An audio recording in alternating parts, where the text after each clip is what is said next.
کلید تمرین 38. 1. روباه به خروس گفت تو باید برایم آواز بخوانی. 2. خروس باید می‌دانست که روباهی در آن نزدیکی لانه دارد. 3. خروس باید داستان‌های بسیاری درباره روباه شنیده باشد. 4. روباه به خروس گفت تو باید مرا بشناسی. 5.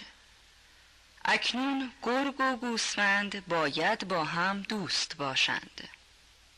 6. خروس با خود گفت من باید عاقل باشم و نباید با دشمن خود دوستی بکنم.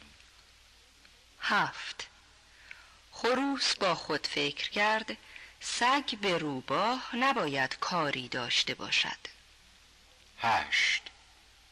روباه به خروس گفت تو باید به حرفهای من گوش بدهی. 9. خروس به روباه گفت آن حیوان باید یک روباه باشد. 10.